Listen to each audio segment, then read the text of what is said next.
How's it going, everyone? Jiivita here with essentially a crash course in the basic mechanics of farming. This video is not going to cover how to set up like individual crops. However, I will be using exotic earth yams for several examples because that seems to be a high priority crop for many players, and particularly being able to set those up to effectively generate seeds is going to help you quite a bit considering how hard the seeds are to find.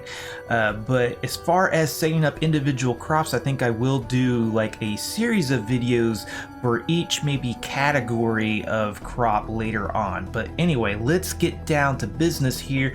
So I got a few things kind of set up here. So first off, there are new skills for farming.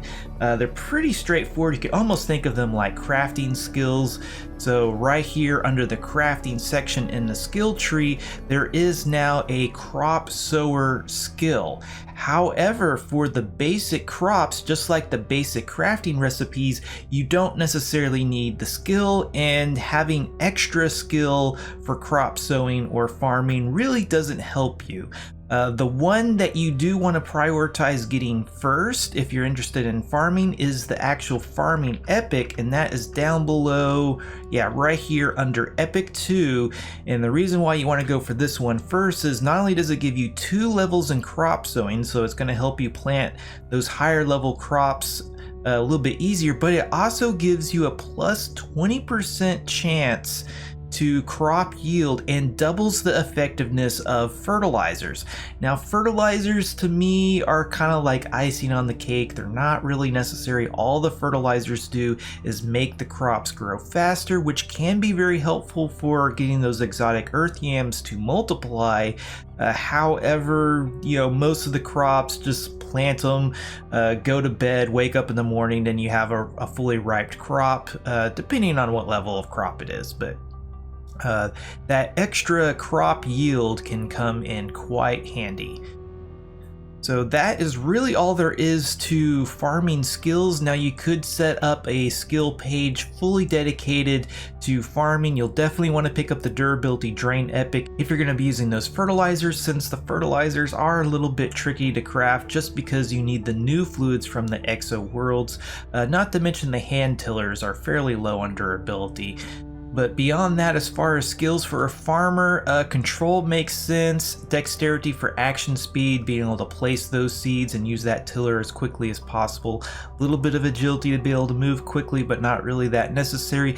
Luck does not seem to affect harvesting planted crops or crops planted by players. However, luck will affect going out and harvesting wild seeds. So your surface gatherer that's going out to gather your initial seeds will definitely want as much luck as possible. You get maximum luck from, of course, putting 8 points into luck, but also getting 5 points into attribute bonus over here, since it gives you a little bit of all of the skills. Zeal's nice for if you're going to be using any kind of food buffs. Not to mention gives you extra energy. You can take the energy epic, not that necessary. And as far as the gathering epic, when it comes to wild crops, my understanding is that it should help you get extra stuff from the wild crops. However, the one thing that gives me a little bit of pause is that the gathering guild buff that heals you for every surface resource that you gather is not triggered by gathering wild crops. So there's a possibility, like, how is it being classified, or maybe it just doesn't work with the guild buff because it only takes 1 hit to break them. But having max luck in the gathering epic basically guarantees, at least for exotic earth yams, the wild ones, to give you 3 bulbs or 3 seeds for every one you harvest. So if you notice you're getting less than 3 for the exotic earth yams or for other crops, you might consider checking to see not only do you have max luck, but the gathering epic as well. Something that would be highly convenient for a farmer to have would be the chisel epic, just because you might be doing a fair bit of chiseling to do your irrigation and farm setup. So having it all in one spec can be quite helpful. But if you already have a builder spec, you could either kind of squeeze the farming skills in on the building spec, or just swap back and forth as needed. But enough about skills, let's move along. But hopping over here, there are a number of new tools for farming, the most basic of which is the hand tillers. There's both a wood version and essentially a metal version. They're both fairly easy to craft. However, naturally the wood one is a little bit more new player friendly. It's just made out of sticks, timbers, and leaves. Pretty easy to make. It can be handcrafted or crafted in a crafting table. And then the metal hand tiller is made out of any base metal, sticks, and cotton cloth, so it's a little bit more complicated to make. It does require sparks that'll slow you down making it. However, there's very few differences between the metal and the wood version. The metal is a little bit faster by 10 points of action speed, and it has an extra little bit of durability. So the wood one has 500, whereas the metal has 700 durability. So it's a little bit faster, a little bit more durable, but beyond that they do the same things. So if the speed and durability is not important to you, go ahead and just use the wood ones. Moving along, we have two types of fertilizers. There is the Oort mulch, which is used for organic crops, and then there's the high octane, which is usable on not only the organic crops but also the inorganic crops like combustion particle, kindling mass, etc. The high octane is an upgrade in every way, so once you're able to craft it, as long as you have the resources, there's very little reason to use the Oort mulch. However, both of these use the new fluids that come only from exo worlds, so unless you just are using them on a very high priority crop, I would say probably just skip them altogether. But the primordial resin is used for the Oort mulch, whereas the petroleum is used for high octane. And then finally, there's two new forge boons that have to do with liquids. So the first one is the liquid breaker boon, which can be targeted with the venerable gum. I've already made a video showing how to place liquids, which includes how to forge this tool. But you can put this on any tool, which is a shovel, axe, or hammer, and it will allow you to break and collect a placeable version of the liquid. And then finally over here, there is the fluid solidifier. It's forged the same way, however, it can only go on a totem. Totems are a little bit harder to forge, so be prepared for that. I'd probably recommend using a founder's totem just because it has extra durability over the regular totems. The fluid breaker tool isn't 100% necessary, however it will make your job of irrigating your crops a million times easier, so I highly recommend trying to get one. A solidifier totem, however, is not really necessary except for a few crops that require the solidified version of petroleum and primordial resin in order to make them happy. So you don't really have to worry about a solidifier totem until you're ready to work with those crops. Before we start to look at some of the crops, I just want to point out that if you go to the knowledge tree and hit back on the filter just one time, you go to the farming section of the knowledge tree, and I highly recommend you basically use this as your farming Bible, so to speak. It gives you information on pretty much everything farming related, and particularly what you'll probably want to check out is, like, say you're looking for exotic tuber plants to get your exotic earth yam seeds. You can click on this and it will give you information on where you can find this. Now I can tell you right now, with the exception of certain exo worlds, the only permanent world where you can find these are on Circopus 1. So yeah, but right here it tells you that they only spawn on level 4 worlds and that the best world is a lush world, and Circopus 1 is literally the only world that is in the balanced universe that's permanent, at least. They are located on the surface naturally, and they prefer natural soil or grassy areas to spawn on. The nice thing is that you can use either the seed or the actual product, or the earth yam in this case, to find these crops. Just keep in mind, if you're using the earth yam, that it will lead you to surface resources that will give you just the earth yam, like the spineback plants, traveler's perches, etc. Okay, so let's say we've gone out, we've got a whole bunch of different kinds of seeds, and we want to plant them to, grow them. Of course. Now, most plants can be planted basically in any kind of dirt. However, what you plant them in and next to and irrigate them can make a dramatic difference on what that crop is actually going to do.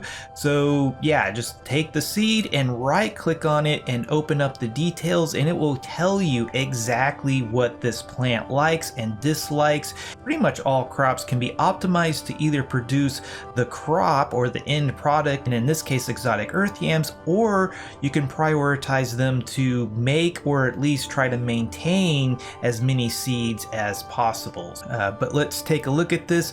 First off, it tells you what it grows in as far as lighting conditions, so sunlight or on the surface of the planet, or by gleam light. So you can grow these just as effectively underground as you can above ground. You just have to light them appropriately with gleam. And then down below we have the generic modifiers, so it increases the yields in tilled PT soil. So we can place down some PT soil, whack it with a tiller, and we're good to go. It also gains benefit from being near tilled soil. It's kind of good to note that when it says tilled soil, it means any kind of tilled soil. So we could use silty or clay instead of peat for just the near modifier, basically. And it also likes being near water. And what it means by near is basically within 3 blocks of said block, so to speak. Down below we have the competing modifiers, so this is going to increase the crop near thorns, but then it's also going to reduce cropped near dark glass, and then we have the exact inverse. So this one will prioritize for crops, this one will prioritize for seeds, and if we try to mix and match, you can find kind of a happy balance, but generally you want to focus on one or the other. In this case, we want to produce as many seeds as possible so we can expand our crop rather than have it shrink, so we're going to be focusing on the dark glass. With that being said, let's go ahead and till some soil and put this down. So let's till this block, and this is a method that I use for just trying to figure out how to optimize a crop and what I'm actually trying to target as far as the different yields and whatnot. So we can place this down and see if we can find a decent view. Here we go. So right up here, when you look at a crop, you can see essentially how happy it is. So we have crop yield of 120%. That means every single time we're going to get at least one product, in this case exotic earth yams, then we have a 20% chance to get an extra one. Same thing for the seed yield over here, but as you can see, it's in purple, so we only have an 80% chance to get our seed back. So if we keep planting under these conditions, we'll eventually run out of seeds, and that is exactly what we do not want. But we can make this crop happier by putting more tilled soil around it. So in order to figure out the range on this, we can start over here, till this. Okay, so it hasn't made any change. Till the next one, still no change.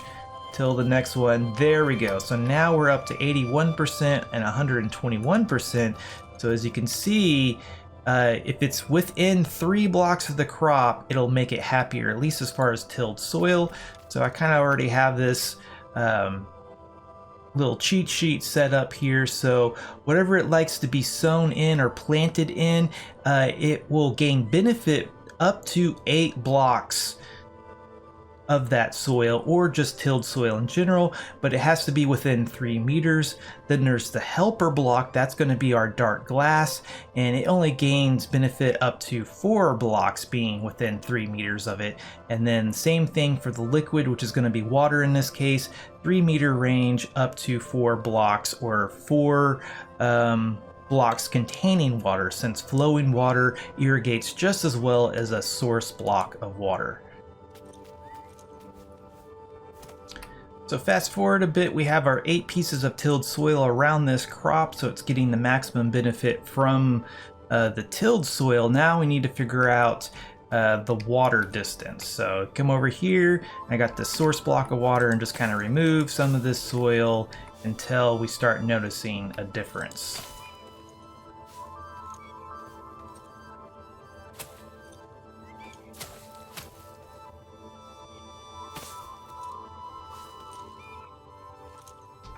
There we go. Now we're up to 138 and 93. So again, 3 blocks away and up to 4 blocks.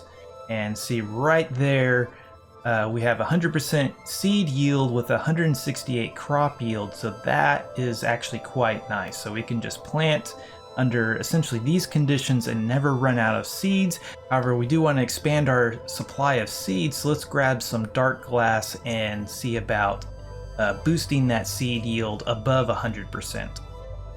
Okay, so let's start placing this glass a fair distance away just to figure out the max range. So there we go. Now we're up to 103% chance to get a seed. So that's a 3% chance to get an extra seed, basically. So again, 3 block range, and should get benefit up to 4 blocks.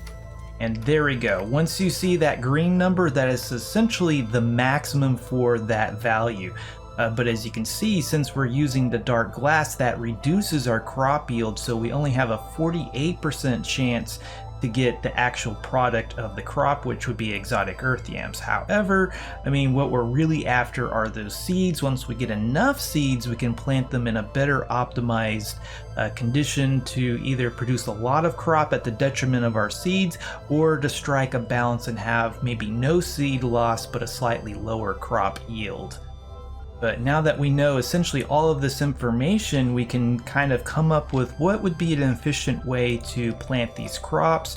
And at first glance, you might think, oh, you know, they have a 3 block range and all these helper things, so we should be able to do like, say, a 6 wide crop, since these helper blocks over here are going to, well, reach 3 blocks. But as you can see, the middle here drops off a little bit, and that's because, sure, this block will reach all the way over. However, the next block over, since it's offset, won't reach. So every time it's offset, its range is reduced a little bit. So in order to have a fully consistent optimized setup, you basically need to do no wider than 4 blocks, at least for this kind of setup. And as you can see here, a handy little pro tip is that you can chisel the helper block and place fluid inside of it. That way you're essentially putting 2 blocks in one. And remember, flowing water is the exact same as far as the crop is concerned as the actual source block. So you don't have to completely fill up the channel with source blocks unless you just like the way that looks. There we go. Now we have a setup that'll give us the maximum amount of seed yield. Once we finally do have enough seeds, we can plant these under different conditions, such as these over here, which is actually pretty interesting. We just have some tilled peaty soil. As you can see, with just this and the water, we have the crop yield of 168 and 100% seed yield. So we can't get the crop yield any higher without dropping our seed yield. So basically, as far as I'm concerned, this is perfect. And what's pretty cool is that your channel, if you use the slope chisel, you can actually plant crops on the sloped tilled soil. You'll have to put some additional tilled soil on the other side to make this row happy, as well as kind of put some kind of end cap, because the ones on the edges aren't 100% happy. But you could essentially make an entire field of nothing but tilled peaty soil, and just every 4 blocks put a trench, so to speak, for your irrigation. So quite handy.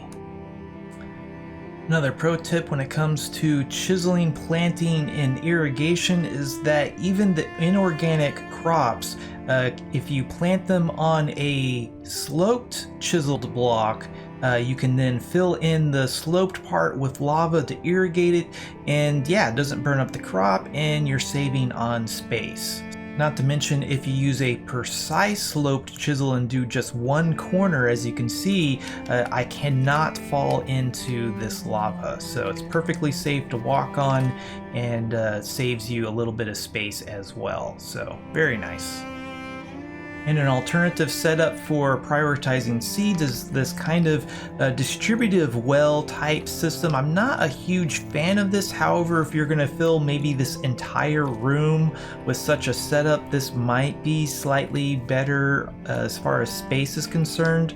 But like I said, I'm not a huge fan of this system. For one thing, you have these kind of not as productive edges over here. So if you plant right here, these crops won't be 100% happy.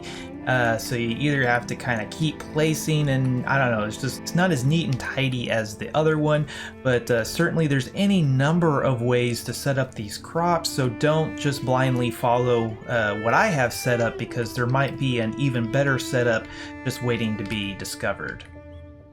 So thus far we have been focusing on just the crop yield, the seed yield, but as you probably have noticed, you have this bright flashing red cannot grow. And that is because most of these crops, as far as the crop is concerned, is in pitch black where it cannot grow. So that brings us around to the lighting requirements for crops. And you might be wondering, is like, well, most of this area is well lit with these gem torches.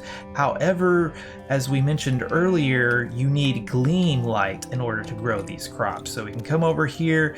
Here's a crop that's completely in the dark. It cannot grow.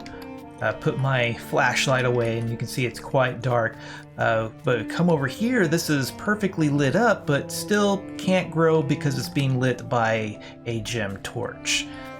So come over here.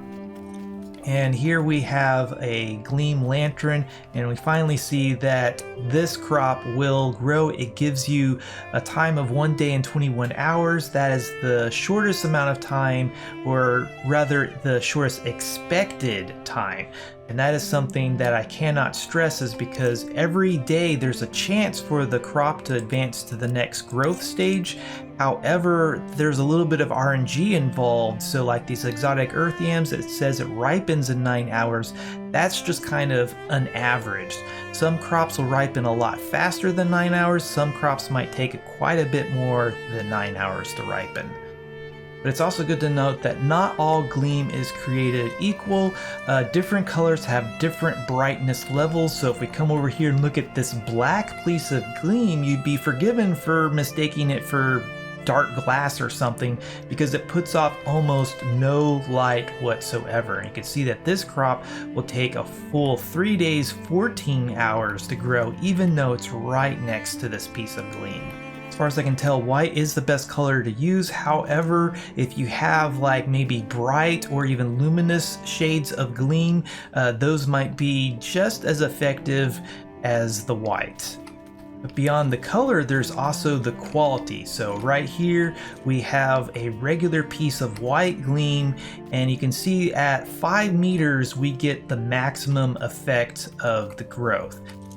Past that, and the growth time starts to get progressively longer as the light falls off. At 12 meters we have no growth whatsoever. But if we bump up to refined gleam, you can see that we gain an additional meter here, and the lantern again gets an additional meter of effectiveness. So if you want to use the least amount of gleam lights possible, gleam lanterns are pretty much the way to go. However, they are a little bit more involved as far as crafting. It requires glowing lamella, which is a little bit annoying to get. So refined gleam is probably a little bit more realistic and economical way to go, since it only requires gleam, and it'll even take your gleam and expand it, or it takes like 36 pieces of gleam to make 50 refined gleam. But here's another example over here. This is cool blue, and you can see it gets 1 meter less range than the white. So even cool blue, even though it looks pretty close to white, it is slightly less effective than the white gleam. Which, by the way, you can get white gleam on Hochus 1. If you're familiar with the Portal Seeker network, there should be a portal to a farming location for white gleam on their portal hub on that planet. You could also use code gleam from the Regen Consortium to farm it as well. So just to give another example, here's a light red gleam lantern, and it only gets 5 meters range compared to the cool blue, which is at 6, and then of course the white lantern is at 7 meters range. Another good thing to keep in mind about lighting is that it is a sphere, so for every block that it's offset to either, up or down or to the side, the range is decreased by 1 block. So as we move off to the side, this is essentially the range of the maximum effectiveness until finally you get back out to directly in front of it, and then the range is, back up to its normal. So if you put this up higher, that will also affect its maximum range. It's also good to note that chiseled gleam is just as effective as a full block of gleam. So you can chisel these down to whatever shape you desire for either decoration or to make it a little bit easier to, say, walk over them. Okay, I think that covers all the mechanics of farming pretty well. These types of videos always end up being a little bit longer than I really intend them to be, so hopefully it didn't seem a little too tedious or anything like that. I did feel it was important to go over just kind of the general mechanics of the whole system, just because there's so many different ways you could set up these farms. I hesitate to say that any one particular way is best for really anything, especially considering you can optimize for crops, seeds, you can optimize to pack as much into a small space as possible versus making it very convenient for harvesting and replanting. So yeah. But like I said at the beginning of the video, I think I will do maybe like category by category, so like a video for earth yams, maybe the grains, starberries, so on and so forth, of at least some examples of how I would probably set them up for different goals of either making seeds, prioritizing crops, or trying to find a nice, happy, sustainable middle ground. But anyway, this was Jiivita. Thanks for watching. If you like this video, be sure to hit that like button, subscribe if you want to see more like this, and if there's anything you didn't like, please let me know down below. Also, if you like my channel and want to get cool perks, check out my Patreon page. Until next time, peace.